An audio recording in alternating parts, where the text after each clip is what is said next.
Good evening, everyone. So on behalf of San Bernardino County Department of Behavioral Health, we'd like to welcome you here to our Recovery Month poetry reading. I was going to say this is our first annual, which means we'd have to have a second, but Donnie told me he has something else in the plans for next year. So I would like to acknowledge our relationship with San Bernardino Valley College. Dean Hector, thank you so much for your continual collaboration and inclusion. It means the world to us in the county, and we look forward to many years of continued collaboration. Addiction is a disease that is treatable,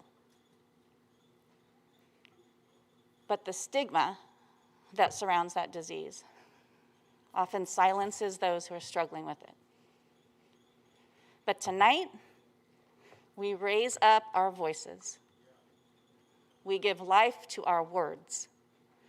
We share our truth, that recovery is possible, that recovery happens, and that recovery is for everyone, every person, every family, every community.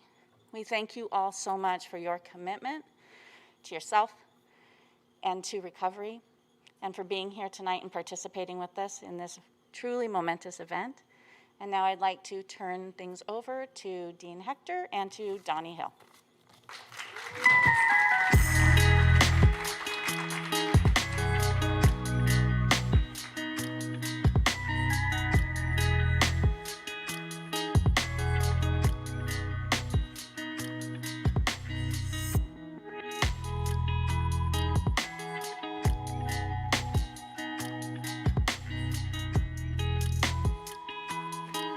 Good evening, everyone. Before I say anything, I first want to pay tribute to my elders, to my parents, the Honorable Clarence and Linda Harris.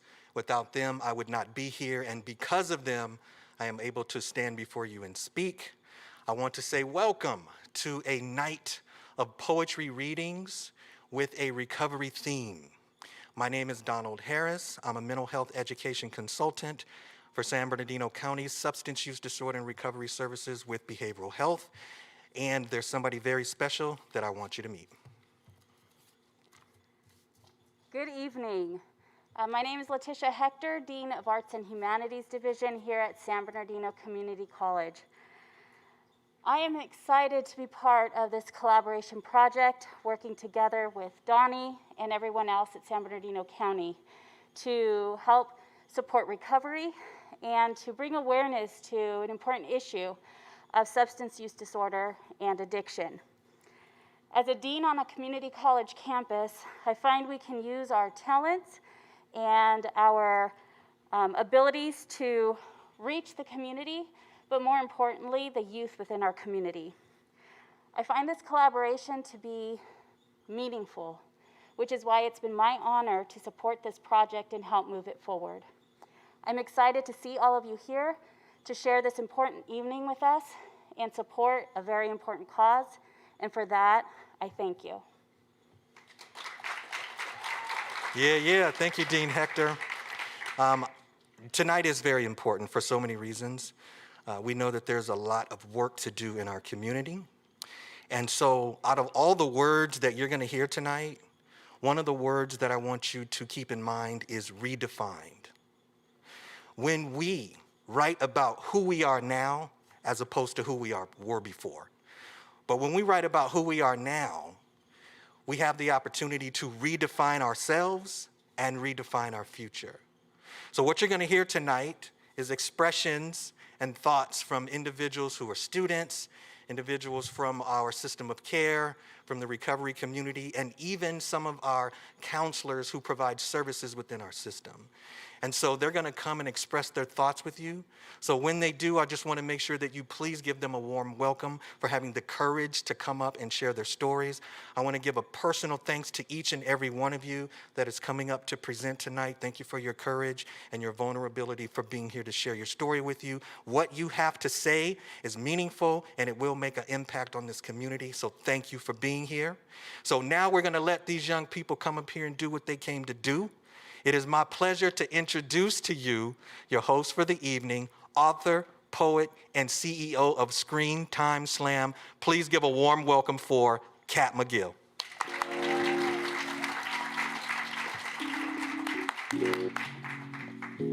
Hello, hello, hello, everyone. I am so honored to be here this evening and to welcome these amazing poets to the stage tonight to share their story, to inspire, to motivate, and to show love, right? Can we all say love together on the count of three? Okay, ready? 1, 2, 3. Let's say it in unison. There we go. I like unison. So tonight I have a couple house rules to make sure that we abide by, and they all have to deal with support, okay?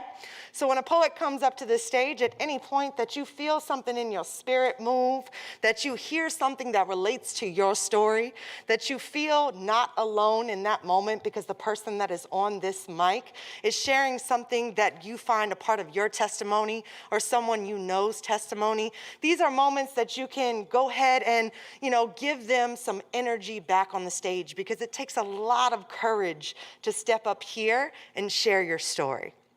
And so we want to make sure to honor that for everyone. So I'm going to give you guys some examples of what you can do, yes? So if you feel something in your spirit, you can give a Everybody try that? Great, I love that. If something feels like it's right on the money for what you've experienced, you can go, uh-huh. Okay, you can even throw in a, that's right, I feel you, let's go, any of these things, because the amount of energy that you give to a poet on stage is the amount of energy they also can give back to you. And it's an act of reciprocity. And in this space, we want to make sure that we're acting in reciprocity for how we honor someone's words, but also how we honor ourselves and our active listening. Everybody good with that? Beautiful, I love it. So I'm going to get this started so that we can make sure to hear these amazing poets who this week underwent a series of workshops, and the poems that you will hear from them tonight, some of them wrote within those workshops, and I'm so excited to hear them as a poet myself and be inspired by new voices. So are you guys ready to hear some poetry tonight? That's what I want to hear. I love that. I love that. All right, so I am calling up to the stage, and I want you to clap this poet all the way up here. First and foremost is going to set the bar tonight and going to set us off with amazing energy. Can you guys give a big round of applause for Recovery Ron?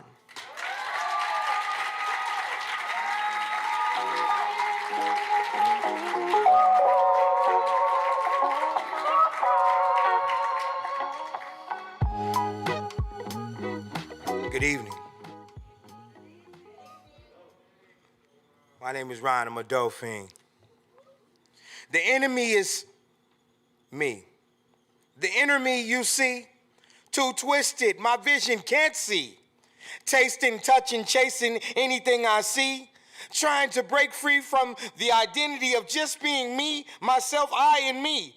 Left inhaling, ingesting multiple vices, intoxicating, sedating, the voices crying out in my head, you be better off dead. But too scared to go ahead and jump off the ledge, so instead, down a razor blade edge, I slid into pools of alcohol for where I lived for years and years. Cheers. Here, sip this, hit this, let him left with homeless have-nots and spiritual sickness that only God alone could fix. Just one more fix. Please, just one more hit. So on the side of the store, busted and disgusted, I sit. Hey, brother, sis, Mr., Miss, any spare change to give to this nameless, faceless figure of a broken man who built his home on sand? See, he too stuck, he can't stand. Loading up the next shot to kill me over and over again. Listen, I told you, man, I'm not your friend. Thoughts raging, racing off endorphins. The enemy is me, not another man. Damn, here we go again with this same cycle. Will it ever end? Experiencing 6 different centers for rehabilitation it took for the seed to plant in me. To be honestly willing to open my eyes and see the self-imposed crisis and incurable disease. No hidden culprit, or unseen thief. I alone did this to me. But just then, when in my bottomless pit, an abyss of dark sea, a spark of light I began to see. I can breathe. A moment of clarity. But what was happening to me? In my own disbelief, at once what appeared to be a flimsy reed had just been proven to be the loving, living hand of God Almighty, G-O-D. Yeah, some good orderly direction. That's what I also need. So this time I jumped right in with both feet wholeheartedly. Closed mouth, no words to speak. Only open ears to receive the beautiful, bountiful blessing of legacies. 3, recovery, service, and unity. Along with 12 steps I took to rebirth of me, the road less traveled, a lifelong journey to happy destiny, and uncover, discover, discard any and all things unnecessary to me. Found that out by practicing rigorous honesty in 1, 2, and 3. But those were just decisions I've now come to see. The real action starts in inventory, separating the false from the truth, clothed by mine own eyes, experienced lies and deceit. Saw the truth of me in extended column after 3. The real enemy was me, only me. Oh, okay, now I see. Thank you, Mr. Lee. For it was he, the God in he, that reached out and touched me. And after looking closely at the defects of character within the depths of me, the scales began to fall, and I finally started to see. The lights turned on. I'm awakened, no longer asleep. Sunlight of the Spirit has blessed me and set me free from the bondage of yesterday's man I used to be. The enemy is me. Thank you.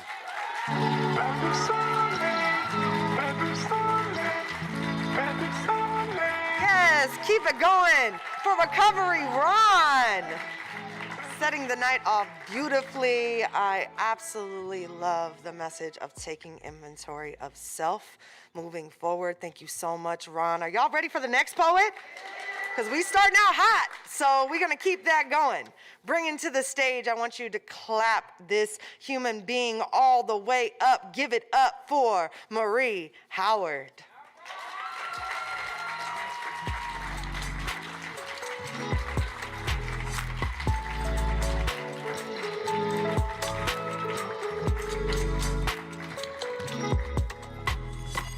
Okay, Ron set the bar real high. Okay.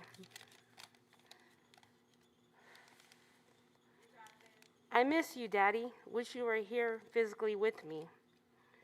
So much has happened since your spirit passed onto heaven's eternity. The loss of you has been so painful, so grim, you wouldn't believe my heart bleeds and aches continually. And I almost lost it, all seeking out for some relief, for comfort and ease that won't ever cease. But like an angel you are, I now know that even in my darkest hour of addiction, disease, you who reached down with God's grace and protected me. Thank you.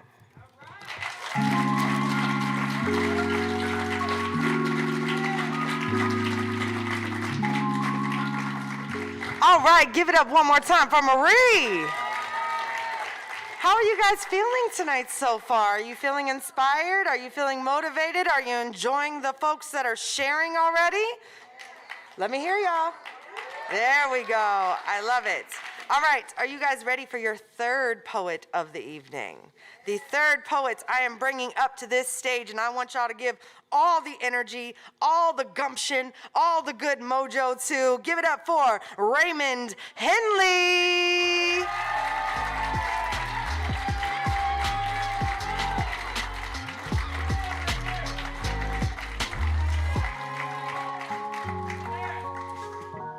Hello.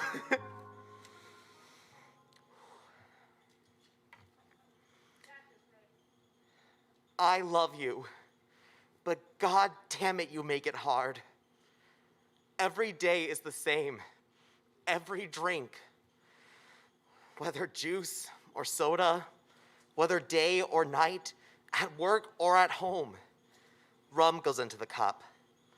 Whenever you're near, I can always smell the booze in your drink.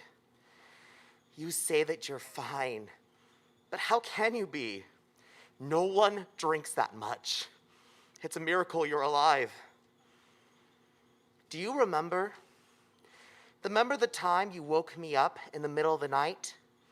You asked me to do a chore for you, and I did it, even though I was so confused. Why now? Why at this hour? You mumbled something under your breath. Huh? I said. You snapped.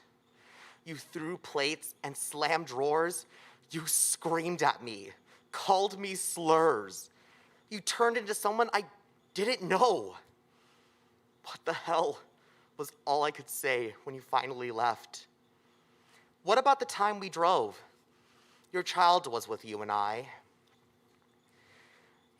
You were driving like normal, but suddenly you missed a turn. It's scary, you cried out in a strange tone. What? We replied to you. You kept going and going at a concerning pace, rambling on about nonsense. Pull the hell over, we cried to you. We thought we were going to die that night.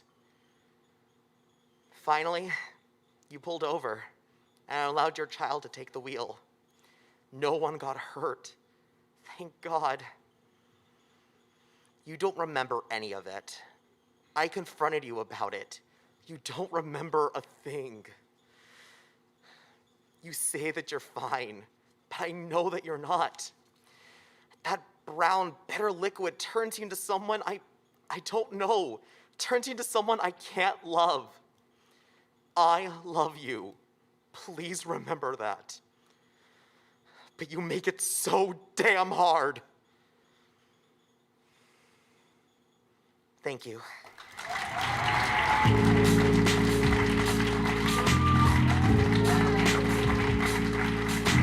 Yes. The poets tonight are being 100% honest and vulnerable in their stories and in their journey. And storytelling is such a therapeutic path. And I encourage anybody that's sitting in this space that is listening to these amazing poets tonight, some whose first time on the mic is this evening, sharing these stories of bravery and accountability, to also pick up a pen, to write your story, to walk yourself through it, to be reflective, and to build the support system around you. Y'all hear me? Perfect. I love it. All right. Thank you so much, Raymond. We're going to go on to the fourth poet of the Recovery Month poetry reading that we are in celebration here for is going to be Brittany Delgado. One of a dear friend of mine as well, an amazing poet. Give it up for Dr. Anthony Blackshear.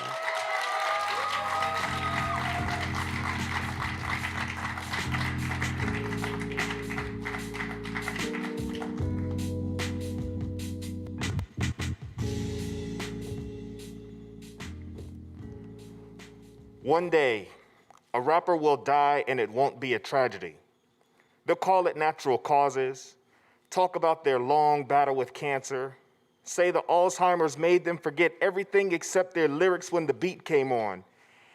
And when the beat comes on, we'll mourn, we'll celebrate, we'll share with our grandchildren old mixtapes and say, this is how hip-hop created the world you live in today.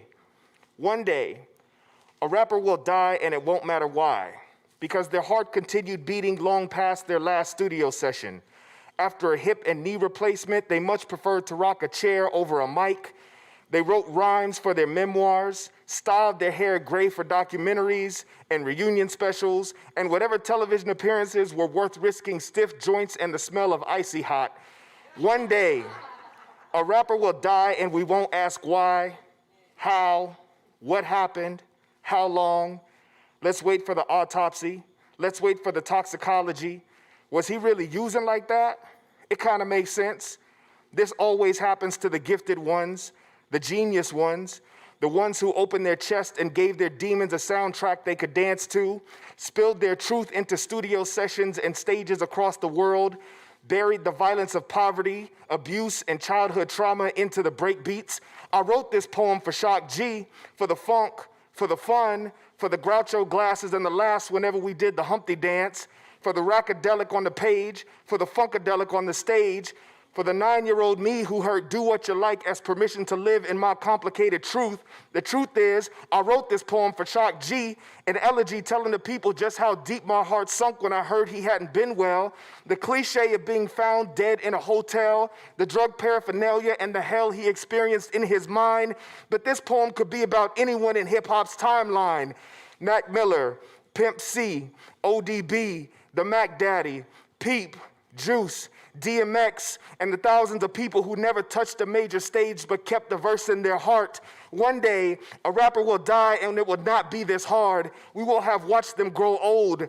Their songs will be old. Their fans will be old. Too old to even work whatever technology is beaming sound directly into our central nervous systems. We will be seeking our old prehistoric sound systems from like the 2020s just to hear one last rhyme, one last line. And this time, when a rapper dies, we will be surprised because a rapper died and it wasn't a tragedy.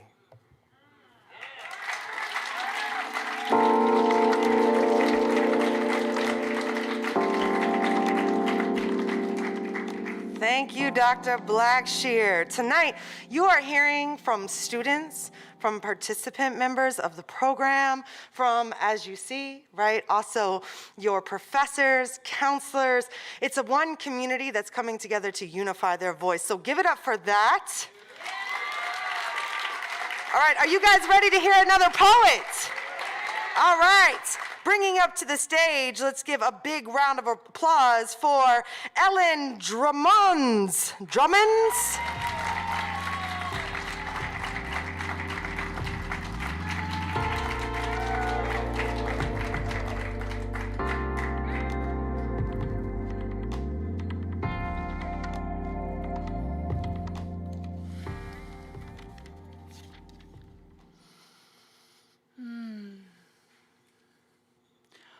We are beating inside our hearts a new song for the singing.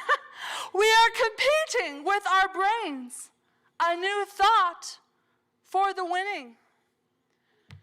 There rests within us a great strength from within that never knows a mistake or even a sin. I ache to reach that peak point of purpose, but I've got doubts like a surplus. How can I begin in this realm of hope? How can I become me when I can't cope? Who am I in this expansive particle dance when all I want to give myself is a second chance? When all is said and written and lost, I remember all my lessons and their cost. For this emotion in my soul craves the ocean, for in its peace I recall true devotion. Yes. Is there time in me left to see beauty? And all the frayed edges, it is my duty to recognize my spirit in all its grandeur. But do I love this frail carcass enough to save her? I must learn to live the life I love and cultivate my faith within and above. For are we not seeds in rich soil, in the garden of creation where we toil? I yearn to be among the fullness of them, those who grace my face with care, and I grin whenever I think of my dream world, where I carry the blueprint for eternity unfurled. But may I keep the tune with you, wisdom gatherers? For the song in my core is an artwork rendered. I long to be with you upon the shores of peace, and heaven will be ours in radiant increase. Let us meet there, where the tide ebbs and flows, at the pace of our will as our imagination grows. I will hold your hand with care and spark new decision that I can be worthy of you in this sacred vision.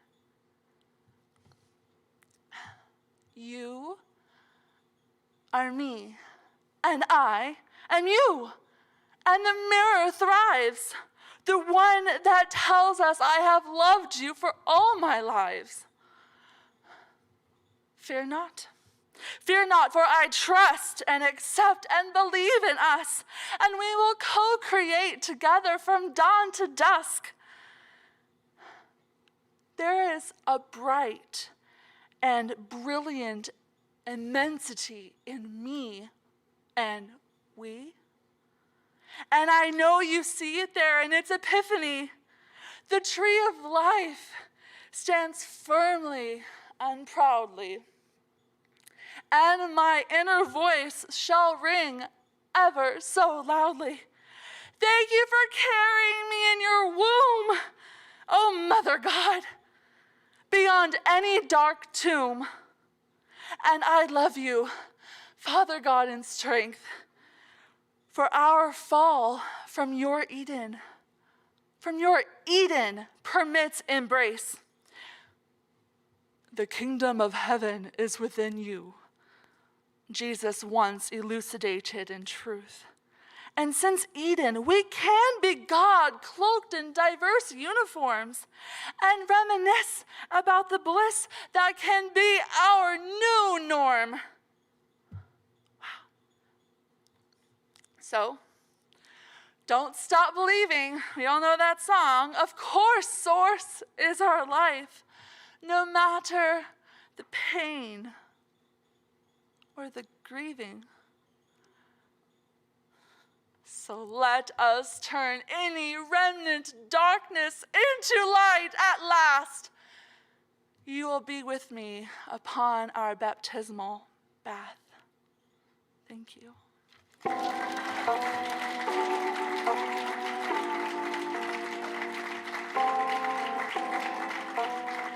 All right. I love it. Thank you so much, Ellen.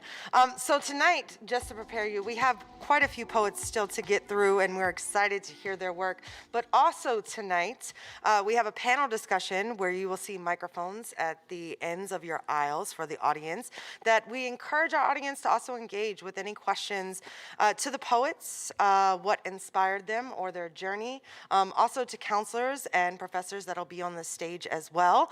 And so don't go anywhere after the poetry. We have more to come with a panel discussion as well, and a tribute and closing statements and all of those wonderful things. So we are not done poeming yet. We are still poeming at this point in the program, but I want to make sure you guys know what is to come. So with that said, are you guys ready for the next poet?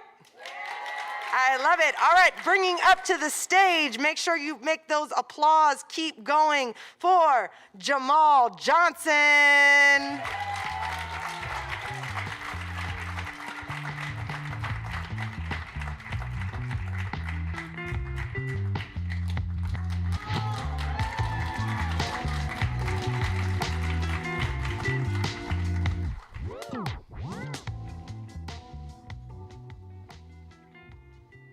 A 15-year-old, not yet grown, refusing to listen to those that said you're not ready, gave birth to me.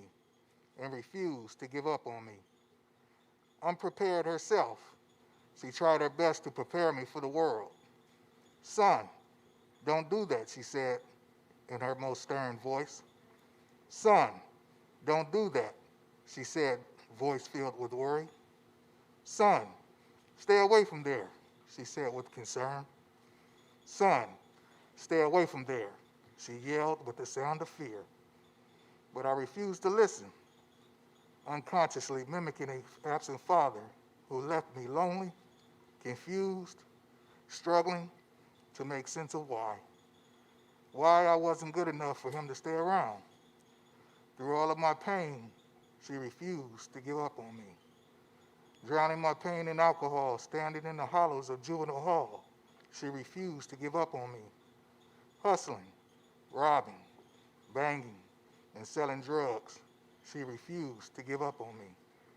Sitting in the courtroom, 17 years old, facing a judge for a crime that would certainly get me a time beyond time. She begged the judge to have mercy on her baby. As the judge sat on the bench, blank-faced, she cried. The judge said, I sentence you to 25 years to life. She hollered, screamed, and wept, but she refused to give up on me. I worked tirelessly to become a better version of me because she refused to give up on me. I seen a true love through her version of me. Now I am a better me because she refused to give up on me. Love taught me to forgive, and I was able to heal my pain by getting to know the man that abandoned me. And now I was able to see what a great man he became to be because she refused to give up on me. Thank you.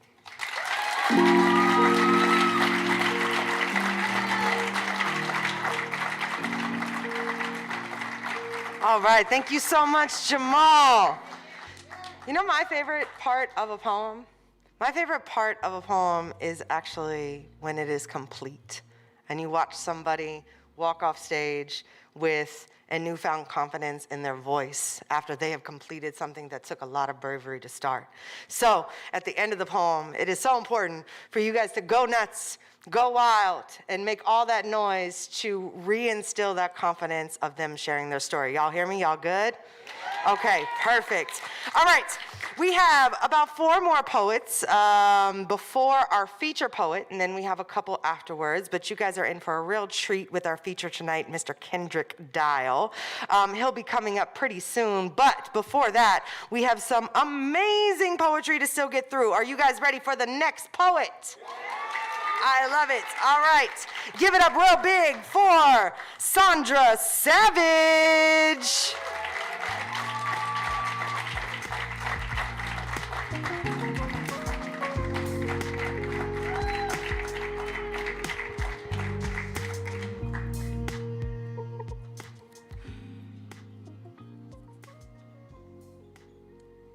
Okay, the name of my poem is We Cry.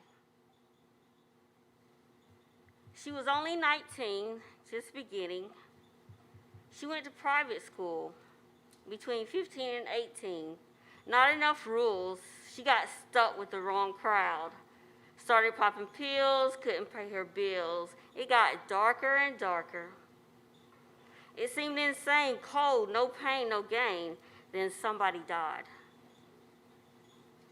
Before that, the thought, recovery. A lot of love was there, but now we are here. She had value, but did she feel? If we seen, could she have overcame? Who's to blame? She gone. Now we cry because we had to say goodbye. It wasn't her that died.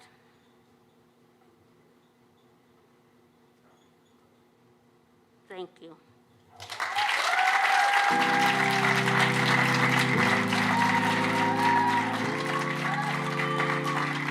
Beautiful, Sandra. Thank you so much.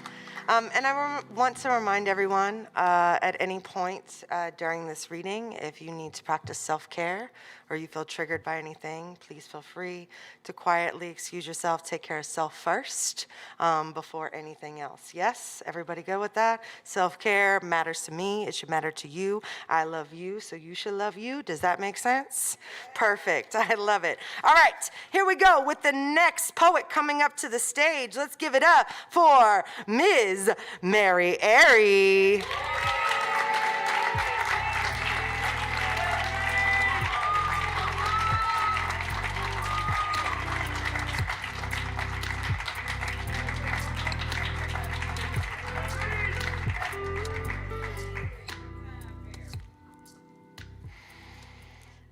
I was born to bear witness to the chaos and crazy. I had love and financial safety. People wanting to be better, they lived on the brink. Their only comfort, the drug and the drink. The lines become hazy when you get too near. Never good with feelings so weighty, I took my leave and headed for safety. Not like them, no, not ever. I was just a child when I began this endeavor. Do not feel bad, mad, or sad for me. That's the day I became free. And then, of course, and again, I had to bear witness to my chaos and crazy. Just to feel better, just to see clearly, merely to cope, find hope in the dope, and I did. The colors that fade, the up and the down, friends abound, light and sound, the love that I found. It was better, it was true, I had nothing to fear. Still, the lines become hazy when you get too near.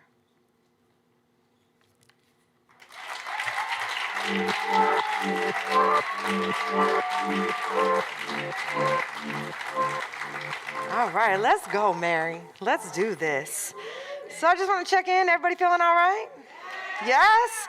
This section here, y'all are my people because y'all are just turned and lit the whole time. That's what I want to see.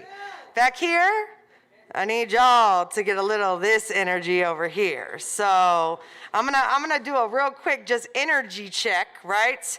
You could do a whoop whoop when I point to your section, right? All right, here we go.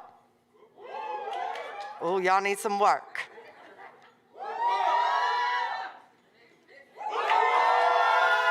Oh, okay, this section came out of nowhere. All right, one more time, ready? There we go.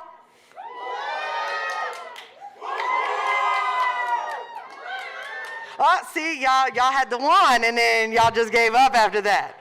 We want to make sure we have endurance here, okay? All right, so are y'all ready for the next poet coming to the stage? There we go. All right, give it up real big for Natalie Irish.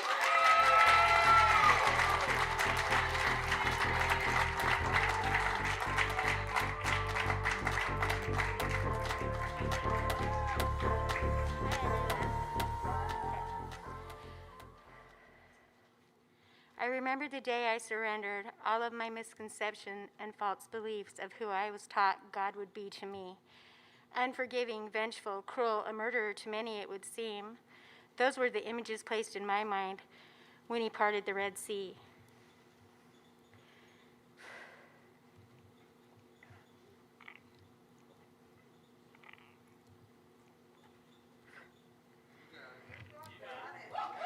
Not understanding, because nothing was ever explained to me, I feared to trust this unforeseen power that was meant to be the God for me. Until the moment I had fallen down in my deepest, darkest defeat, in a dark, cold corner cell, it was Satan who sat down with me, trying to convince me that death could set me free. I traveled many miles with him to do his... Okay, I'm not one of those women who can say that Satan's voice was not familiar to me, because you see, I traveled many miles with him to do his dirty deeds. So in that cell, I died that day to who I used to be. September 18th, 2016 is when I cried out for God to forgive me. In a flash, darkness fell, taking away the only light that was within me. I walked through many days and nights in a broken state of sadness, a loneliness that remained inside of me. Until April 16, 2007, when I surrendered all to Thee, I remember watching so many women coming out of the water to tell of their amazing testimony. For me, I had not one, but for the first time I could see, when I came out of the water, I cried, Jesus, have your way with me.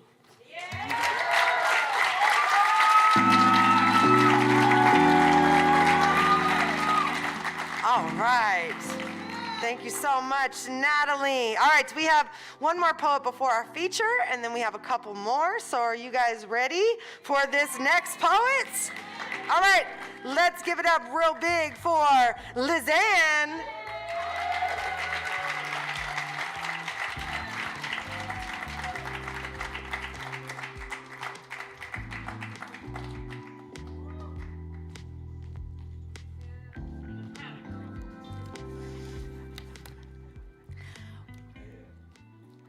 What I didn't know.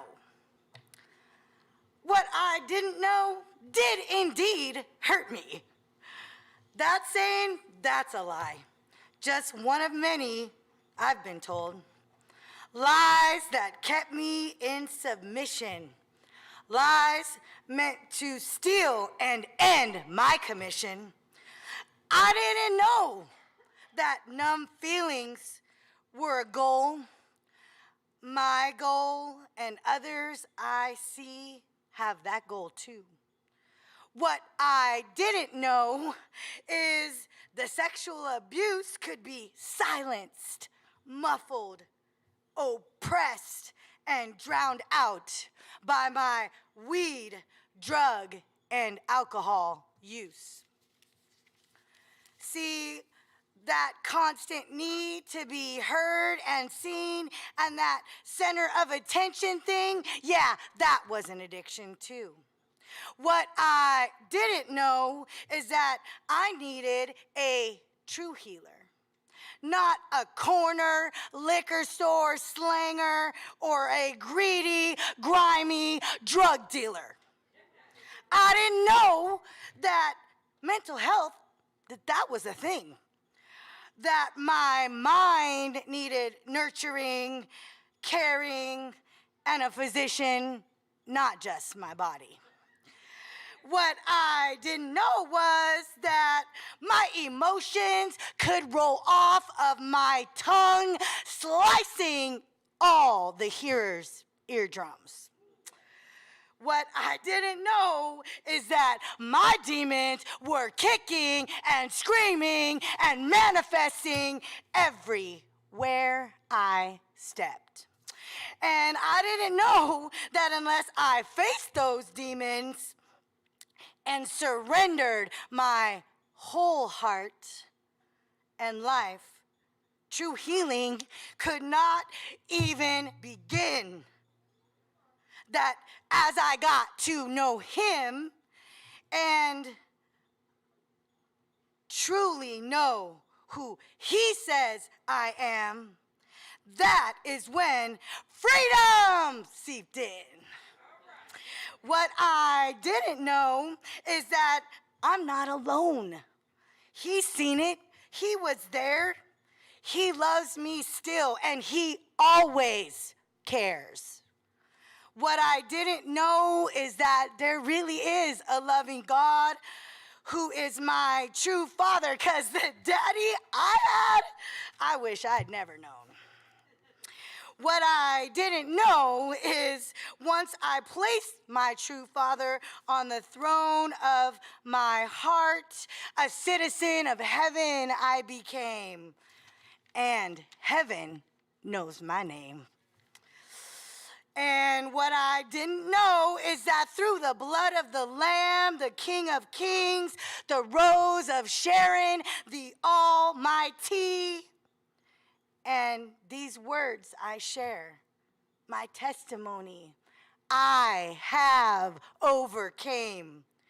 What I didn't know is you may be the same. Wondering what you didn't know. What I didn't know is you and I, we are image bearers to be honored, respected, and loved.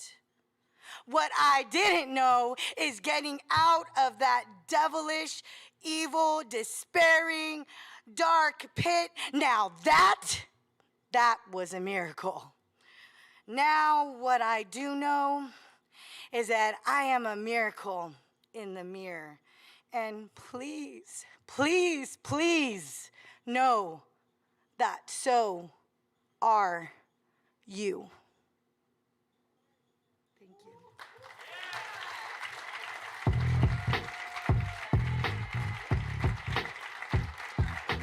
Did you guys just see that passion and conviction that poured out of her? Absolutely amazing. And just a reminder before we call up our amazing feature that the San Bernardino Department of Behavioral Health offers a variety of services regardless of age, creed, gender, sexuality, or anything else. They want to make sure that the folks that need assistance and need help get that. So please, at the end of the evening, see someone if you are in that space where you don't know and get some services provided to you. Yes? Perfect. Or if you know someone, tell a friend. We work in that system right now. We do it. But are you guys ready for our feature? Okay, so I'm gonna read you off some of the credentials of this amazing human being, Kendrick Dial, who will be here to serve y'all. So creatively, he is the front man for an award-winning hip-hop soul band, The Lyrical Groove. He also serves as a songwriter, producer, actor, and playwright that is constantly learning and developing his craft and his art and professional creativity.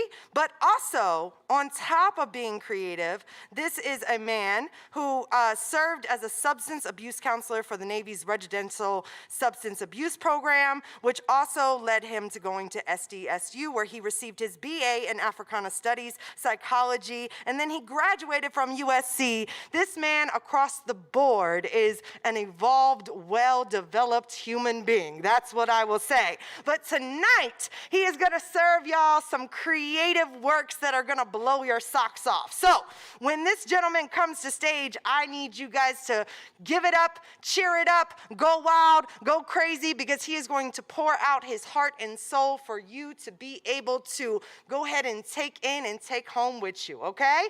Are you guys ready for Kendrick Dial? Let me hear you. All right. Bringing up to the stage, without further ado, our feature for this evening, Mr. Kendrick Dial.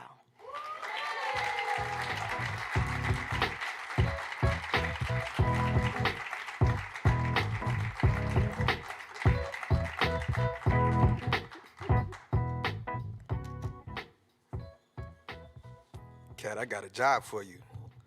Cause you can always introduce me. I mean, I need to wake. You need to wake up with that in the morning. Just like, hello world, this is who I am. Tell them, Kat. Thank you all for allowing me to be here today and share these words. I'm gonna just dive into it. We're gonna give a lot of different experiences.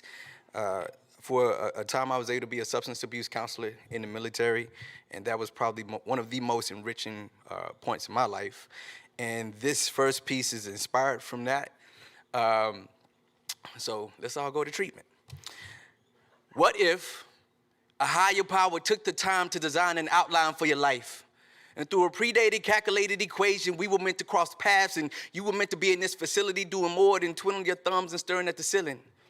I mean, your purpose for being here was to understand your feelings, and that your feelings evolve into emotions, whether you're sitting behind a desk, out in the field, or floating in the ocean, you can't escape them. So like Sanaa Lathan, this is a movie rendition of your life.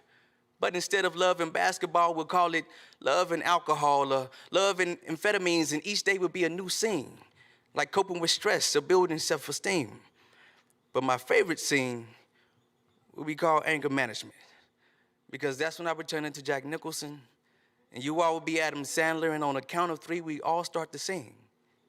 I feel pretty, I feel pretty, I feel pretty and witty and gay. But then AJ would say, you know what, I'm not feeling that gay today.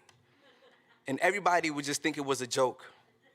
But in his heart, I know the truth. But being a counselor, I could see the sarcasm, because that's how he copes. But then Michelle would say, sometimes I feel the same.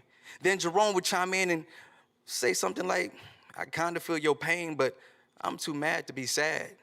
then Lance Corporal Need a Hug would just say, you ain't got a reason to be mad. You ain't lived the life that I have. I saw my mom commit suicide while my sperm donor daddy deserted us, only to lose my faith in God because I was molested by the slain uncle/priest that converted us. And because I was at the wrong place at the wrong time, I saw my best friend get killed because he was at the wrong place at the wrong time. So since my birth, I've been injected with a void that somehow gave me resentment. Because I see myself as the parents I said I'd never be. But I'm starting to understand my wife's hard case of codependency. Because the harder I hit her, the harder she tries to love me. But then, that's when the counselor would say the words that would probably win me Best Supporting Actor. How does that make you feel?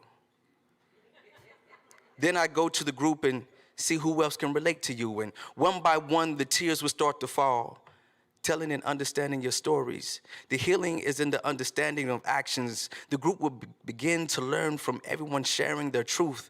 You reflect on your past, learning how to let go of that which you can't make sense of and to know that life goes on. So using these 28 days to get in touch with your true life goals, and hopefully it will push you to new passions. For some, it might be writing music or helping others. For others, it would be loving their family and reclaiming their roles as fathers and mothers.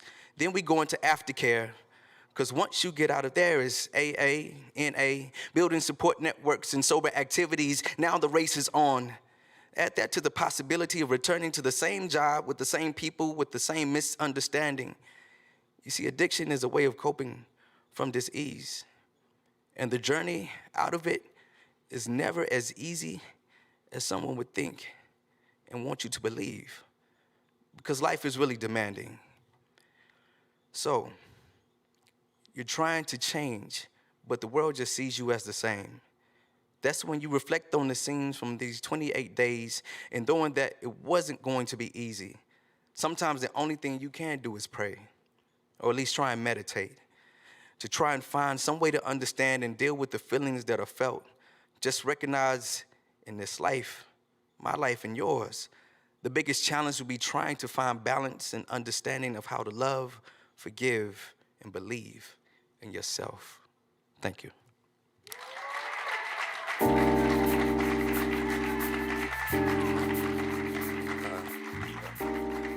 So I used to do that poem when we used to have our initial orientation, just to kind of get people ready for the experience. And one of the things I appreciated by that experience is being able to show up in my authentic self. And I think that's kind of the challenge of navigating these waters. Like, how do we get to show up and be genuinely who we are, right? Because by looking at us, you might not know exactly what anybody's dealing with, which is why empathy and connection is so important. And this next piece was inspired from just kind of understanding some of the people who I was able to engage with and see the dynamics of their stories. And this piece is called Never Enough. She wonders why his eyes always seem to wander, ponders if his flesh has ever given in to the possibility, but never seems to ponder the possibility of leaving, believing. Eventually, she'll be the reason he decides to change, but change ain't never been achieved inside no wishing well, but she's so accustomed to catching hell, it fits her like a glove. So much so she can't imagine this not being love. And though she knows love shouldn't hurt like this, if love's not hurting, then she can't feel it. And if she can't feel it, then love's not appealing. And she's made so many appeals to celestial bodies, she's dang near deity. And she's cried enough tears she could have put out hell's fire, but her desire for someone to hold her has transformed her into a soldier. Stone cold, numb to love. But this wasn't the soldier of love Sade was talking about. PTSD shouldn't be a result of relationships. Love shouldn't make you want to be a suicide bomber. I mean, that's the kind of love that breeds Jeffrey Dahmer's. But I must admit, when love's in the equation, even a healthy can act insane. So he likes to say he treats her like his daddy treated his mother, consciously ignorant to his wrongdoing, pursuing satisfaction over fortitude. In this case, the fruit don't fall too far from the tree. And he's nowhere close to the man he wants to be, but there's something about discomfort, the comfort and dysfunction that can make a world of wrongdoing seem like you're doing right. And he's so out of tune, he's not aware that he picks fights just to justify him staying out all night, committing a wish list with infidelity so he don't have to think about the bull he's selling, see? And she's steadily hoping that the image she sees in the mirror will console her, because he ain't around to hold her. And for whatever reason, she seems to think that she's getting what she's needing. And I got a feeling when the sun begins to rise that you're coming back to me, even though I tell you lies. And I know you're reeling from the pain I put inside you, but I can't help myself. It's never enough to love you. Thank you. Yeah.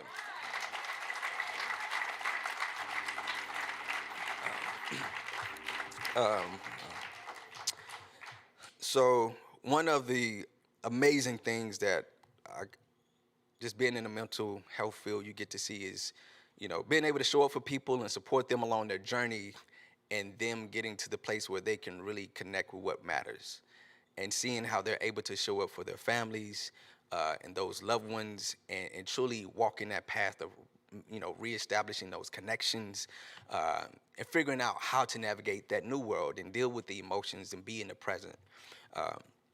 So this was a piece called Strong Woman for one of the people I got to see along that journey. Mama entered the world, started as a girl, looked up toward the moon and saw ocean. Said, what I gotta do to be like you? Said, baby, you a woman, it'll come to you soon. Know that you are love, you embody what it means. You're here with your heart, one day you'll be a queen. Just like your mama, and your mama is I. Now listen to your mama, I don't tell no lies. Mama's got strength, mama's got pride, mama's got a gun to shoot down 8 lies. Mama is a woman that knows she can. Mama don't need validation from a man. Skin like pudding, sweet like cake. Mama live a life motivated by faith. Mother of earth, goddess of love. I hate to be a man in the world without her. Woman, my daughter, we have the bloodline of her mother, my mother, and her mother's mother, which means she have the ability to build you up, cut you down, tell you to kiss her. Bible in hand, with a face so innocent, you won't realize what happened until it's too late to do anything about it. I want her to be an SBW, one of those strong black women you read about in historical tall tales, one of those gun-sleeking, railroad conducting, not too quick to judge me, freedom-fighting, poem-writing lovers of life. I want her to know that she is beauty beyond words, and she will understand this by the things I do and don't do, like how I treat her mother, how I show her that I love her, through the simple things, like the tone in my voice, my word choice. I must nurture her, show her how to be loved. So when I get home from a long day of work, school, and dealing with the world, and she asks me to dance, I politely bow, smile, and then extend my hand. Mama entered the world, started as a girl, looked up towards the moon and saw ocean. Said, what I gotta do to be like you? Said, baby, you a woman, it'll come to you soon. Know that you are love, you embody what it means. You're here with your heart, one day you'll be a queen. Just like your mama, and your mama is I. Then listen to your mama, I don't tell no lies. Mama's got strength, mama's got pride, mama's got a gun to shoot down 8 lies. Mama is a woman that knows she can. Mama don't need validation from a man. Skin like pudding, sweet like cake. Mama live a life motivated by faith. Mother of earth, goddess of love. I hate to be a man in the world without her. Woman.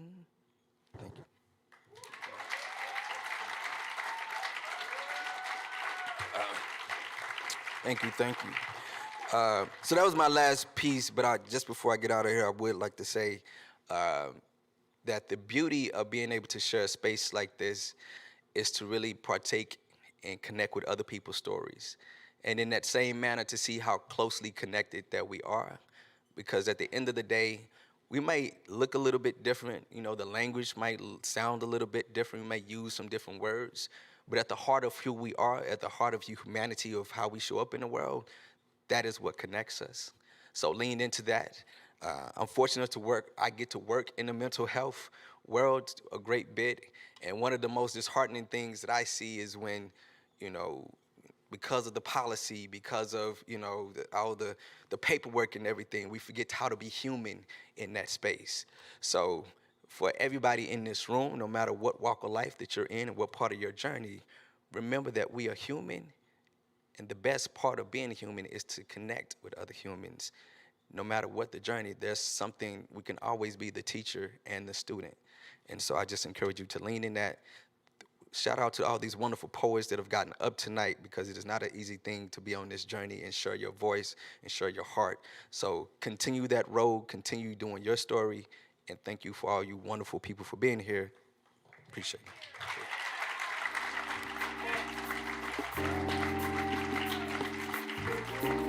Kendrick Dow. Absolutely amazing, right? Incredible. And that's such a gift and a gem to say. The most amazing part of being a human is the ability to connect with other humans. I just wanted to say that again so you guys can hear that in this space, especially in a time when many of us have been separated from our families, from our friends, stuck in our homes, that there are still ways to connect, and events like this are amazing, where at least a few of us can be together. There are people viewing who can connect in that way. So please make sure you connect tonight. But we are not done poeming, ladies and gentlemen, okay? We still have 3 more poets. And I think I've been inspired to also read tonight if I can slide myself in. So that may happen as well. But right now, I want to bring up your last 3 poets. They are going to be Nakia B., Alex Cordova, and Tawan Green. But right now, we are celebrating and clapping all the way to the stage, Mr. Alex Cordova.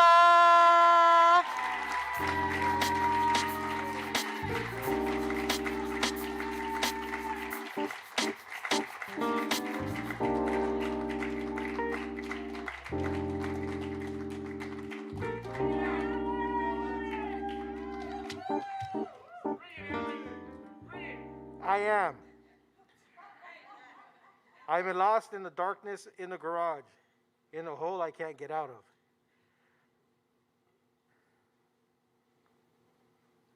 The darkness consumes me. It feels good. It feels numb. It hurts. Maybe I should. I see tweakers on window patrol. I see fools playing with the devil's flute. It gets darker. It feels numb. It hurts. I see the garage door half open or half closed. To me, the optimist, it's half open. I see the light. I am out. I smell the morning dew on the green grass. I can breathe. It feels good. It feels great.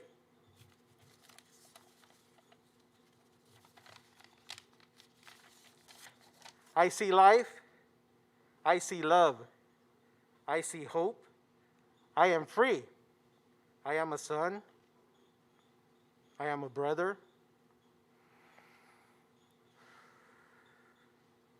I am a father.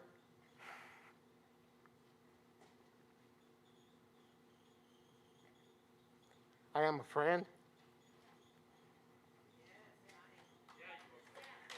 July 26, 2002 is my start in recovery. I am the real me. Thank you.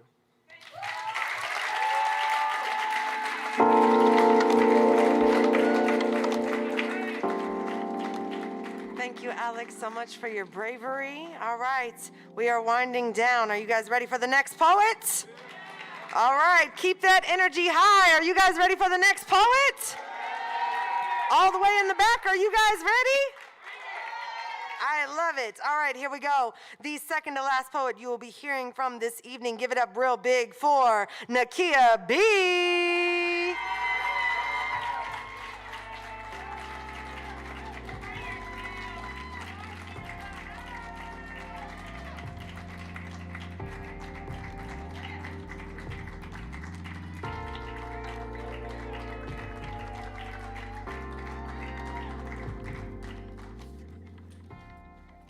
All right.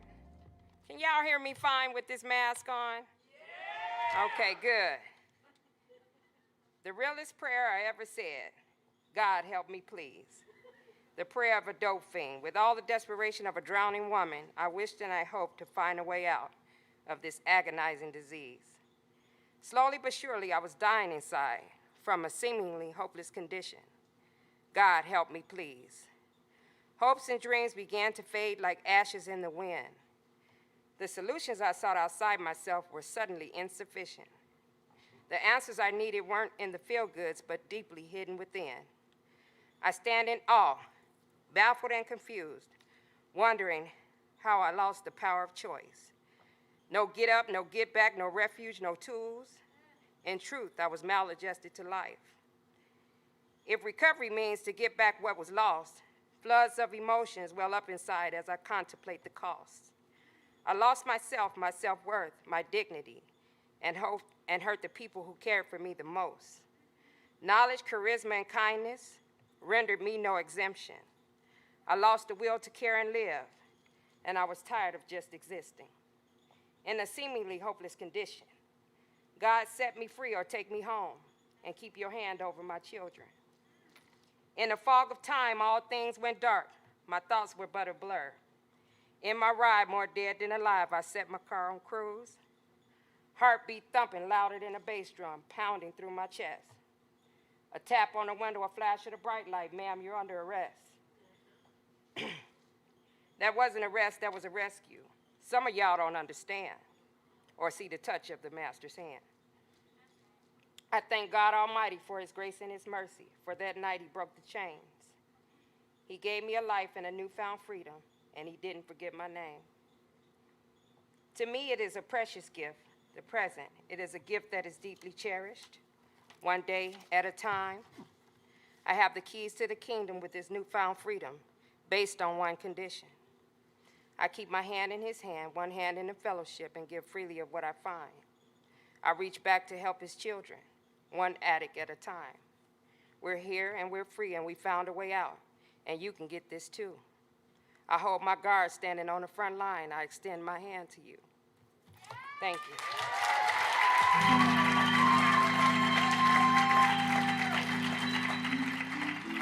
Thank you so much, Nakia. All right. Our open mic is starting to wind down and come to an end. How do you guys feel about that?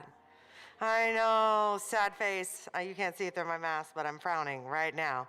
But I am smiling because we have one last poet that's coming up to this stage that I am excited to hear from. Are you guys ready for the next poet? All right, I want y'all to give it up real big for Tawan Green.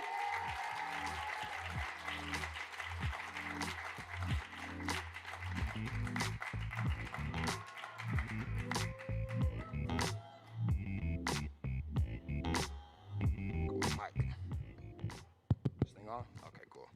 All right, peace and love to you all. Peace and love to you all. All right.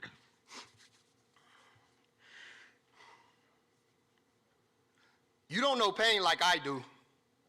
You don't know what it's like trying to squeeze away from reality by squeezing the other end of a needle so deep into your blood you can feel everything that's wrong with you mixing with everything that's wrong with your addiction. And since you're here to judge me, you tell me, what the hell am I supposed to do when my world is upside down and gravity is not the only thing weighing me down, When gravity is not the only thing weighing me down, when tears are literally filling up my cup and I'm getting drunk on my own sorrow, when I'm fighting just to be here until tomorrow. So if you haven't stood side by side with death and begged God for breath over 1,000 times, you can keep your stereotypical judgments about my addiction, because your road was probably paved by golden bricks. Mine was paved by broken liquor bottles and used insulin needles. And since you're here to judge me, you can keep your stereotypical comments about my addiction, because your road was paved by golden bricks. Mine was paved by broken liquor bottles and used insulin needles. So I'm sorry that my addiction was genetically bound inside of me. At 2, I watched my daddy's daddy use his special belt, and when he tightened it, the lines appeared in his arm like magic. After the hit, abracadam, his pupils disappeared into his eyes and they rolled into the back of his brain. At 2, I couldn't comprehend death, but at 12, I learned that my daddy loved the liquor bottle more than his own family when he replaced my name with tequila instead of Tawan. Didn't forget to bring home the liquor bottle, but forgot to bring home milk for the baby. See, you don't understand addiction. You don't understand addiction until you don't want nobody around. Not mama's warm kisses or daddy's strong hand, not grandma's cooking or grandpa's lectures, not baby girls' cocoa melons or baby boys' football practice, not work, not ethics, not school, not book, not air, not breath, not neurons, not thoughts, not thoughts, not thoughts. See, I am a self-inflicted warrior. I am a self-inflicted prisoner of my own addiction. You see, I am Superman when I need to be the civilian that's crying out for help. Help. Help. Free. Thank you.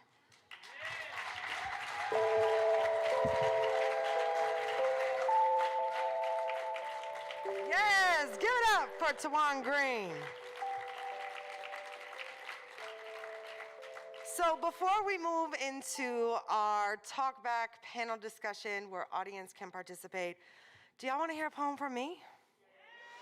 Okay, thank y'all for that support, because I need that too sometimes. This is a piece about my uncle. There is a pride that comes from holding down your liquor, an Irish pastime of out-drinking men whose machismo is bigger than their tolerance. A woman that can swallow the burn and not turn to ash was considered a commodity. As a kid, I was taught that the Irish do 2 things well, that we fight and we drink. We have raging bulls for fist and stomachs made of steel, that we devour liquid courage by the kegful, praise whiskey idols to birth the earth into liquid and ground us on days that feel like shattered glass. I remember the day when my uncle went from being sunshine smiles to backhanded rage. I remember how he held the bottle closer to him than his own mother, how his mouth was a spilling tap of curses, his head foamed to the brim with calamity. I wondered, is this the type of men my people were proud of? The ones who could hold their fear down and brew it into anger, ferment messages of force, and float away in a sea of forgetfulness. My uncle, a lost him, drowning in his failure until his body became small enough to capsize, shrink as thin as a grain of sand, drinking away his life like an hourglass, because it was 12 o'clock somewhere, because true serum is sold at every corner, because a long day calls for a big glass, because a celebration calls for a toast, because a death calls for another round, because his fear could only be silenced if drowning. It was the first time I learned that a body could drown on dry land. His grave, a flood of wailing women holding down their liquor as deep as we lower his coffin. Because what are Irish women good for if we can't drink our men under the table or under the coffin? How clever it is to show a cold mug shining like gold and never mention the price we pay.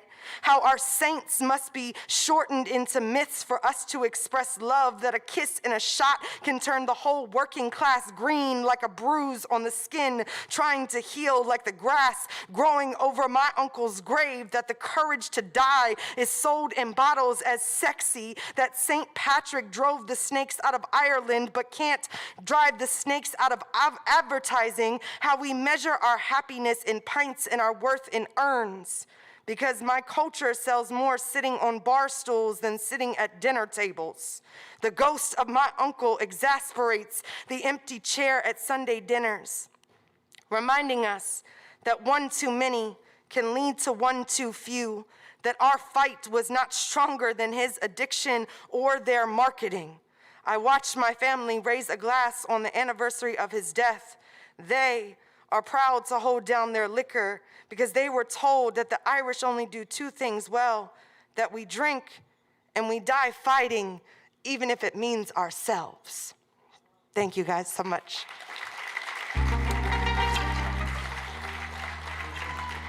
Okay, so with that said, we're all gonna take a collective deep breath in and deep breath out. One more for the road. Deep breath in, deep breath out. And now I am very, very excited to be able to invite the audience to ask questions along with our moderators and our panelists, which this evening will be all of the poets that you've seen on this stage pouring their heart and soul out, that you'll be able to ask them questions about their poems and about their journey, alongside of Dr. Anthony Blackshear, Melinda Fogel, Letitia Hector, and like I said, all of the participants, with moderating Mr. Harris. And so I want you guys to give it up real big, to take a second, let us set up for that, and make sure you are using the mic, asking questions, coming up and participating in this, because poetry is a conversation, and now we're taking it beyond just the poems and being able to engage with all of you. So without further ado, we are now going to start the panel discussion. Thank you guys so much for staying and tuning in and listening.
Hold on.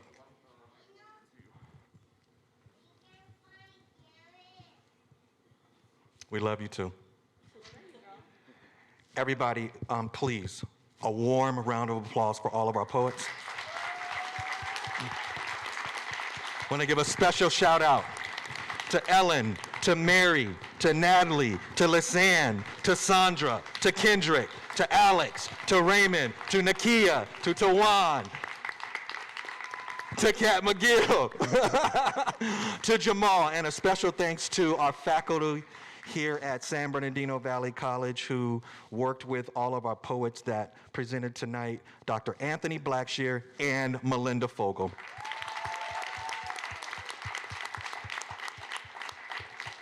So we not only want to encourage all of you to write for tonight, all of you to write for tonight, but we want all of you to write healing into your future.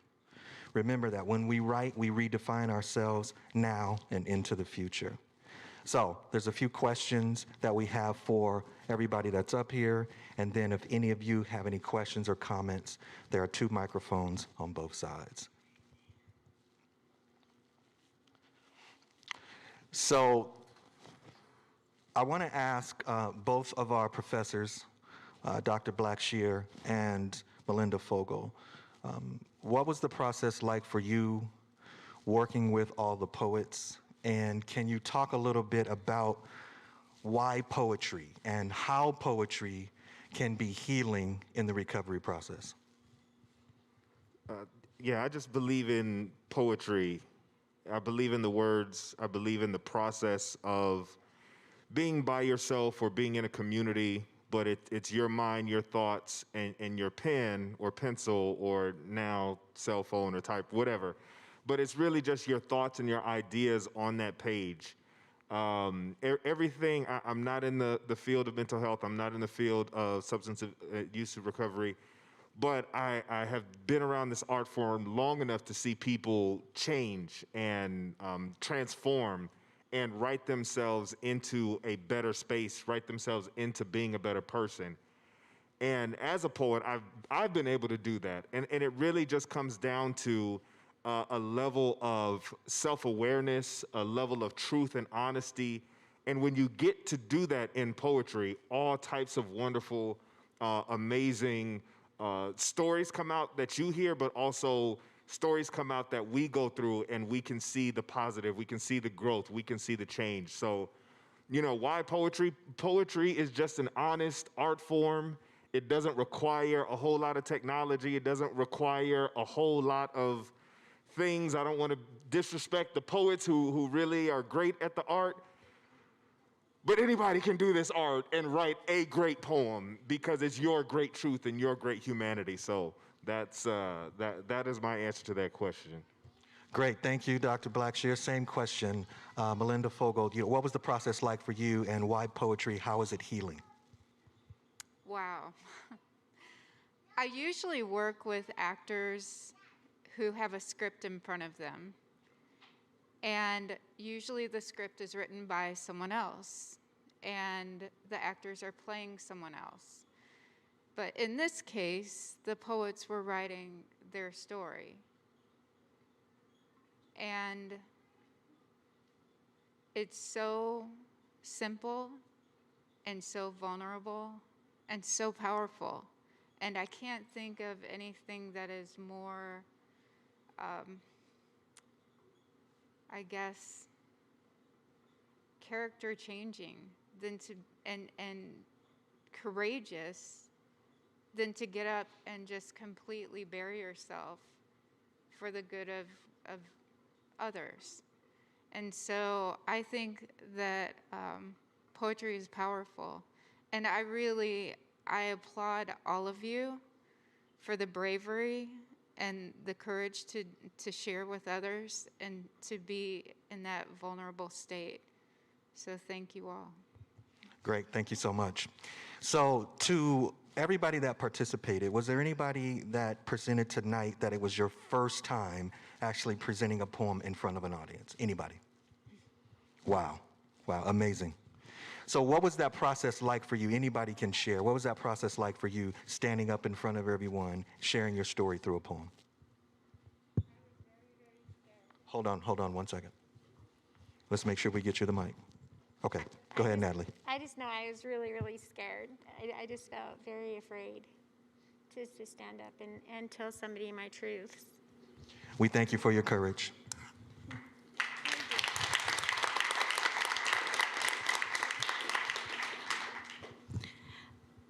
For me, it sort of came naturally. Sounded like it.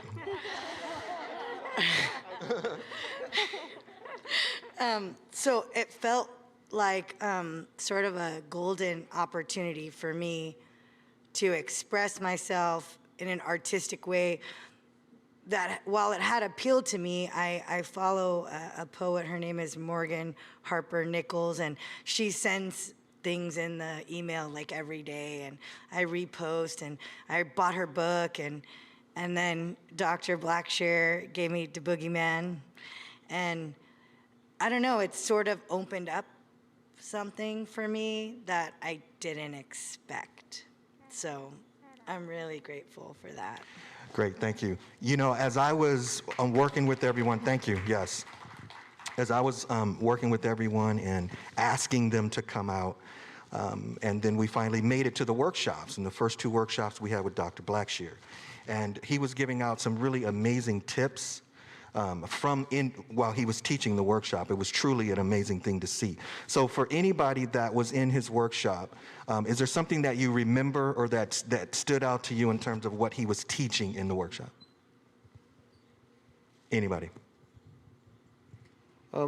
What stood out to me is when he said the best poetry is just do it. Don't think about it and try to rhyme. And you know, I came in here thinking, man, I gave up my rapping career. The first time I stuck to breakdancing, that was my thing, because I couldn't rap. And you know, when he said just be yourself, and then the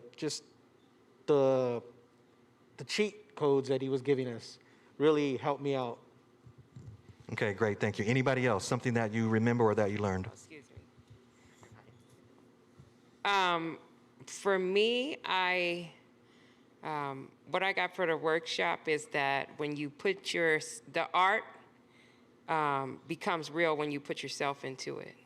And that's what I was able to appreciate about this particular month and being able to develop this poem, because the people that I connect to mean something to me.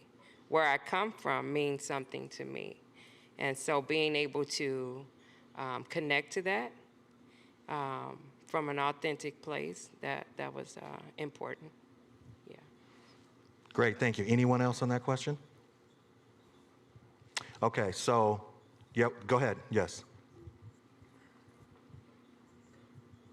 I think for me, I always envisioned poetry as something that rhymes, something that went with roses are red and violets are blue. But, you know, going through the workshop with Dr. Blackshear, he expressed to us that a poem could be your story. And that's what really opened it up for me. I never realized that I had a poem in me until we sat down in the workshop.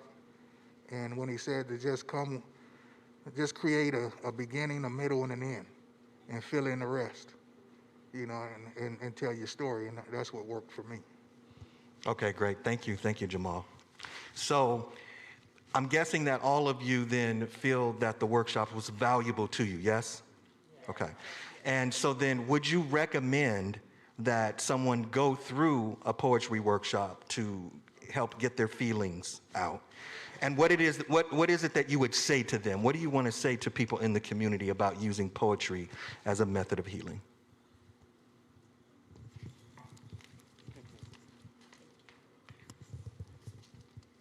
So something Dr. Blackshear said right away that touched me was that he had seen miracles with poetry. So right away when he said that, and I was like, oh, okay, so there's more to this poetry thing than I thought. So then when we went through the process, there was release, there was healing, and I think that can happen for anyone who's in this room.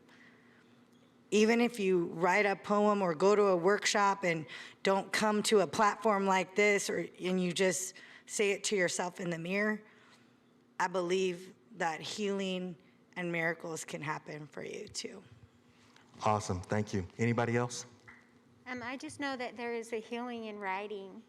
When you write some things out, it also can help you to make some, to get clear on some things and to make sense of feelings that might not be,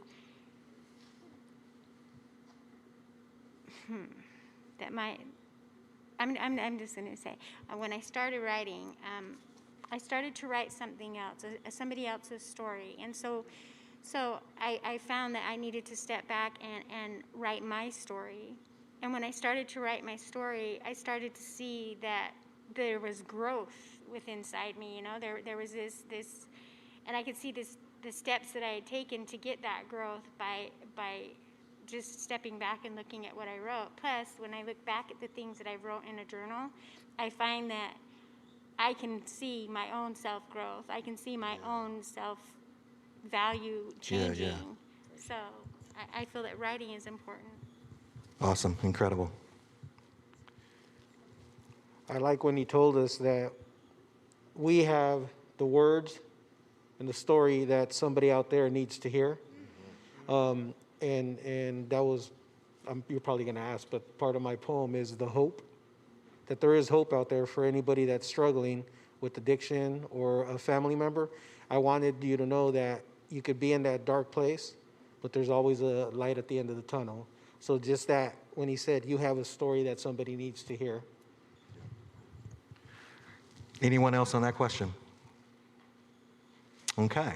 So then for those of you that are in the audience here tonight experiencing what we've experienced and seeing what you've seen, do you have any questions for anybody, any comments or any reflections about what you've experienced and seen tonight? There's 2 microphones on both sides. Anybody, please come.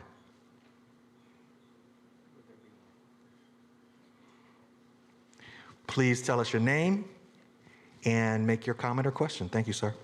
Good evening. My name is Gary Lover, from Washington, D.C. Just moved out here, and I think this was lovely.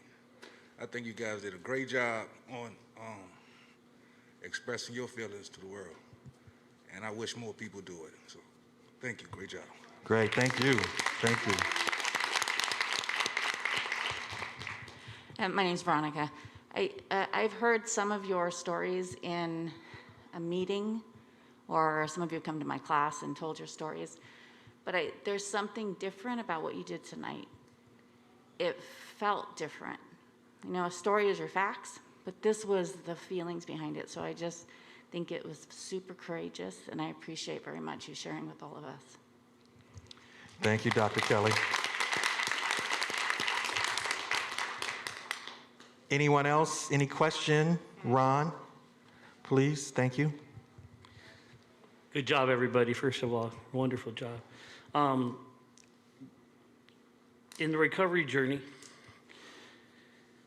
you know and you guys have felt this, because I heard it every time, just about the learning how to forgive yourself. You know, the healing process of that. And when I was hearing everybody, there's what we've done, and there's who we are. If anybody wants to make a comment on that transition, what that feels like, and when it happens, when did you feel it? Anybody, because that's a big moment to know you're not that, people say, that's who I was. No, that's what I did. That's what I did. This is who I am. Anybody? Thank you. Yeah, I like to speak to that. I believe that it sort of happens in levels, but one of my points of transition from when I realized for myself that I was becoming and no longer in the place of who I used to be is when I stopped feeling like the smallest person in the room, when I can be right-sized, a quarter amongst quarters, and not feel less than everybody else, not feel like I had a tag on my head that said, Nakia, you're an addict, and I wore that invisible tag in my mind for a long time. It took me some time to be able to feel right-sized amongst people. And so I believe that was part of my becoming and transitioning into understanding that I'm no longer who I used to be, and don't have to be so much ashamed of who I used to be, and understand that that doesn't define me. I think that was the big key, to understand that who I used to be doesn't define me. So I don't have to wear an invisible tag on my head that labels me from whatever my past transgressions were, because we come from many, but we do overcome. Beautiful. I like when she said, I'm being defined by what I'm doing. And that's so great. So thank you. Beautiful. Thank you. We have another question. Hi, my name is Jody. I'm a registered nurse and I work in the mental health field. I do have a question. I'm not sure if it's the appropriate time or place. Please correct me if needed. For someone who wasn't able to attend this event tonight, who may need your services and who doesn't have health insurance, how will they, I have this brochure, but is everything they need in this brochure, or is there another number that they can reach out if they don't have, okay, if they don't have medical insurance, are they able to participate in your recovery services? Well, first of all, the answer is yes. Absolutely. Anyone that needs help in our county can come to us and get help, and we will figure out how to help them. So the answer is yes. I would ask one of our administrators if they want to speak to that at all. They can please come to the mic and speak to that if there's anything in addition. Yes, we serve individuals with Medi-Cal and individuals who don't have health insurance and live in San Bernardino. They can call, I see the flyer that you have, the 800 number on the back, and what we'll do is we'll do a screening and help them figure out what's best for their care. So if that's outpatient or residential or withdrawal management, that's what Grace will do. We can get in contact with her. An extra 10 minutes if you guys need, and I'll personally give you mine. Grace, can you come to the microphone and make your statement, please? Thank you. I could stay here an extra 10 minutes if anyone needs services. If it's not for you or for a family member, I'll personally give you my desk phone, and I flex every other Monday. So if you call on a Monday, I flex. I'll call you on Tuesday. But I love my job, and I'm here to make a change wherever it's possible. So. Awesome. Thank Yay, you, Grace. Grace. Thank you. And thank you for your question. All right. So is there one last question or comment from anyone from the audience? Thank you. I had a question that was kind of in line with what Dr. Kelly said. I was kind of thinking of her class in different ways. Did it, for you guys that did this, and did it free you to share some of that deeper stuff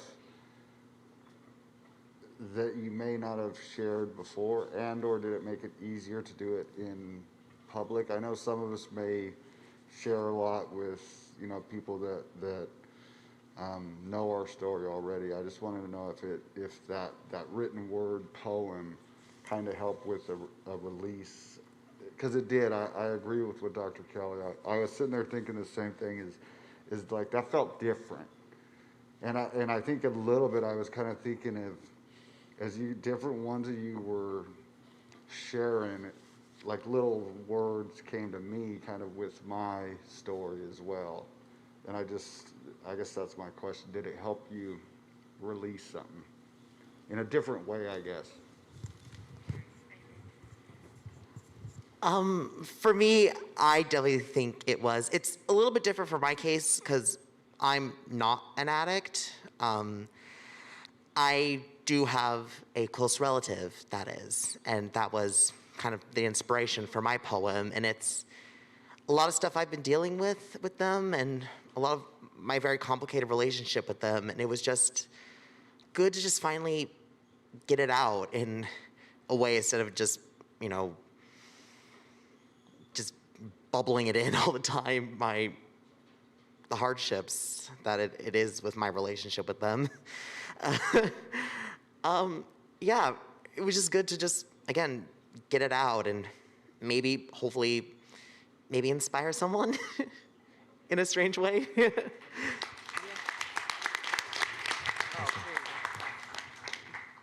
Yeah, I think I can kind of relate to what you were saying. Not being an addict myself, but understanding that, first off, I think society has this stereotypical lens of what addiction is. I think that there's something that we're all battling with, right? And that we're all fighting through on a day-by-day basis. some more severe than others, but there is something that words through poetry or words that you receive through your ears that somebody in the audience can hear that can help them change and help them be delivered from whatever it is that they're experiencing or going through. So even if it's not your experience that you're up here talking about or your experience that's in your poem, it's somebody's ears that needs to hear what it is that you're saying and what needs to be received in their hearts and their minds. So I definitely think the art of poetry just allows for that bridge and that avenue to be created just easily, because you come into this space thinking you're going to receive something deep and with full intention. So definitely. To embrace our humanity is to embrace freedom. To really connect with that soul that is you, that deep essence, that nature, that longing to feel connected with your fellow being, that is what is so liberating about working with people in healing arts or anything, healing words. Poetry is a vehicle for self-expression that fills in the gaps of the silences. And when those gaps are filled, there is a momentous sigh of cathartic release that is emitted from the person who's just gaping in that maw at the belly of the beast, of the fear of what could be and what never was, in that immensity and that purpose and that brilliance that we all can be together. We need to share that, and that sharing is by definition our freedom. Thank you. Incredible. I'm sitting next to power over here. Any last comments before we? Yes. I have a question. First of all, let me say it has been an absolute honor to host each and every single one of you tonight. It is inspiring as a veteran poet to be able to hear new voices and how courageous each of you are in your vulnerability and your testimony and in your story. So thank you, first of all, for allowing me and everyone in this space to hear that from you. But my question is, if there is somebody tuning in or in the audience this evening that may have fear of getting help or thinks that they are incapable of being helped, what's one thing that you would say to them this evening?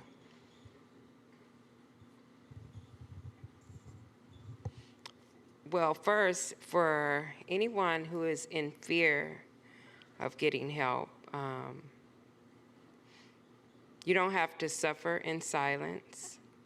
Our services are confidential. If you reach out to services with San Bernardino Department of Behavioral Health, those, when you reach out, you have a right to privacy.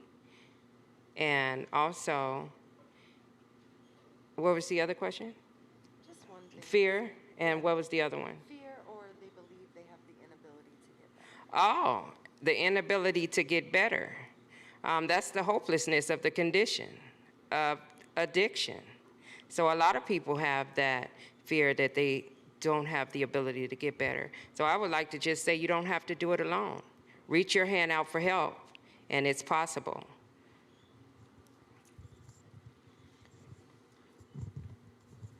I think I would just say you deserve it. You deserve a second chance. There's nothing, some of the most impactful people that we have in society didn't do it, they didn't get it right the first time. And it's because that they showed up after the fact that they did whatever, went through whatever challenges, did whatever wrong, and didn't get it right. So I would say you deserve a second chance. And to add to that second chance, everyone deserves everything possible in this universe, in my belief. And even Wonder Woman famously said in one of the newer movies, it's not about what you think you deserve, it's about what you believe. If you believe in the power and the passion of your connectivity to life, that hope is there. We are reaching out, we are extending to honor your desperation. We are extending our hope and our dream that you will join and be celebrated among the family of people that is the human race. We are a family. We're all in this together. We face everything head on together. And no battle, no thought too big or too small can ever overcome What is the truth of your integrated self? All the many aspects of you that seem disconnected, that seem separate, that is the greatest illusion of them all. Nothing is separate. We're all one. And to embody that is to find that kernel of truth and hope that belongs to your heart. And trauma is the gateway. Trauma is the gateway to addiction. Addict, add to the word. Adversary, add to the verse of your story. You're not done yet. Keep going. We are here for you. Just reach out. Someone needs to hear your prayer. Thank you. Every time you get on the mic, it feels like a poem, I swear. Yeah. That's good. That's great. Power. I would just say to anyone out there that there are spaces that won't other you, right? So I know my organization is big on this anti-othering campaign, and it's the sense that your experiences don't make you who you are. But there are spaces where if you need to be able to express what it is that you're going through, what it is that you're dealing with internally, you can express those externally, and we won't judge you. We're here to help you get through whatever battle or whatever fight it is that you're going through, because we sometimes laugh at the same jokes, but we often are crying the same tears as well, right? And so there's a space for you. There's a space for you to get better, and there's a space for you to get help.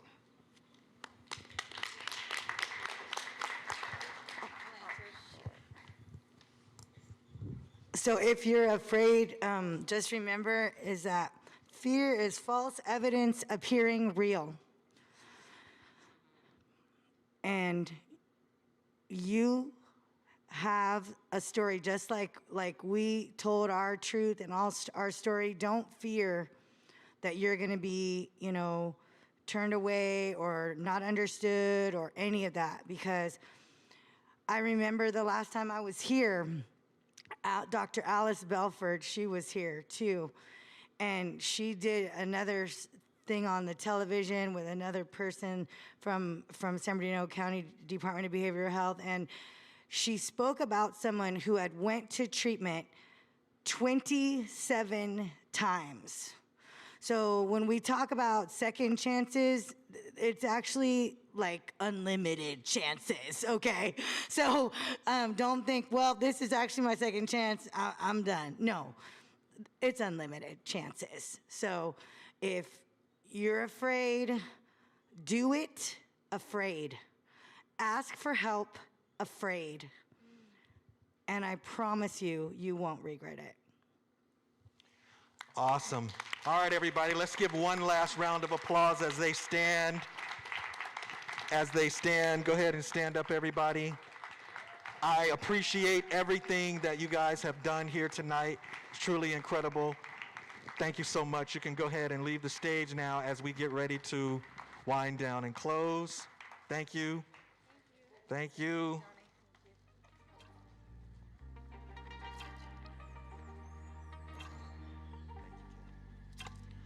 Also, can we give it up for our moderator, Mr. Donald Harris, who has done an excellent job organizing this evening. Thank you. Thank you, Kat McGill. With an amazing team to do this. So I just want to make sure you get your credits due as well. Thank you. So before we have closing statements, I would like to bring up Daniel Michelle, who would like to do a dedication before we close out this evening. So give it up for Daniel coming to the stage. Do you want to stand?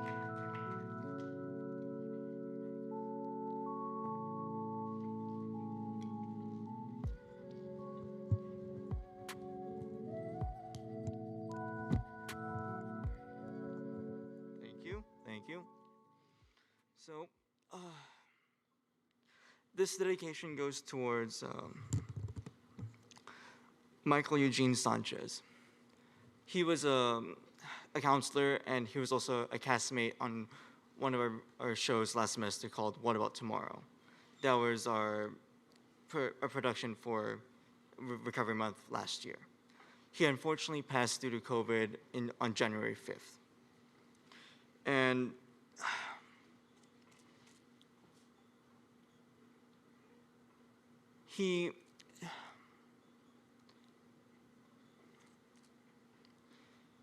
he showed us a different side of what addiction has on people. He showed us the recovery process. And that was such a light to us, and I know for me, because my father, he's been sober for over a decade at this point. And he started that recovery process when I was young, and I don't know how hard it was. And seeing all of you guys, all you poets, and just just seeing you guys do this was also an eye-opener. He himself was a light. He himself brought positivity and just love to everyone he worked with. And I would just like to take this moment for a couple of seconds of silence in his honor.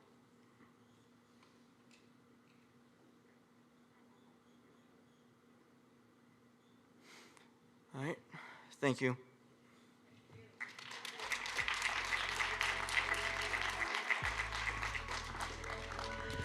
Okay, so before we close this night out and I bring up another amazing human being to send us out, I hope everyone in here was encouraged, empowered, emboldened, and felt embraced tonight. So I want y'all right now to not give it up for anybody but yourselves for being in this space, for sharing. Yeah, I want y'all to love yourself right now. Because, right, recovery, healing, redefining was the word of the evening. That starts within us first, right? That starts with us having that choice and then the support of those around us. I want to say this has been a beautiful event. I've been absolutely honored to host this space. I want to say congratulations to our first-timer poets for coming up here and breaking that wall, and I hope to see you continue writing. I hope to see people in this space that maybe weren't a part of the workshops this year, but want to be a part of the workshops, to start talking to people, start asking questions, start picking up pamphlets, start talking to the professors you see, or all of the amazing team that is here. I want to say thank you to the Department of Behavioral Health, and also San Bernardino Valley College, for hosting this space. Again, my name is Kat McGill, and it's been an absolute honor to be with you guys tonight. So I am going to be quiet, and I am going to remove myself from this stage because I want to hear our closing remarks. So I am going to bring up the Department of Behavioral Health Deputy Director of Substance Use Disorder and Recovery Service, Ms. Jennifer Alsina.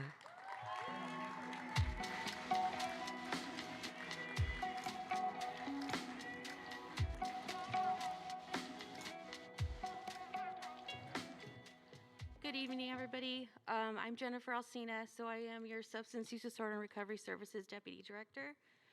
I did also want to mention that I am a San Bernardino Valley College alum, so. So on behalf of our Department of Behavioral Health, I just wanted to say it was a real honor to continue to collaborate with Valley College. This is our third year working together. It was mentioned we've done some work here before with doing plays. So this is our first year doing our poetry reading, and I personally really enjoyed it and look forward to many years of collaboration. So just wanted to give special thanks to a few people. Let's see. The Division of Arts and Humanities. So, the Theater Arts Program, the Institute of Media Arts, and KVCR. Also, the San Bernardino Valley College students and our awesome poets that shared their experience here with us today. So thank you all very much. I did also want to mention to please pick up our information that's on the back table. There's the 800 number on the back, and these are real people on the other end of this 800 number. Many of them are here in the room today. So please, if you know somebody that needs help, please call the 800 number. You're probably going to reach Alex or Nakia or Grace, who keeps talking to me. This is my need. So That's all I have to say. Thank you for coming, and we hope to see you next year. Please let us know how you like the event, and if you have any ideas or want to get involved, please let Department of Behavioral staff know. If you want to learn more about our services, can the DBH staff raise your hand so that we can come talk to you afterwards? You can talk to any of these people, and they will tell you all about our services. So thank you, and drive safe.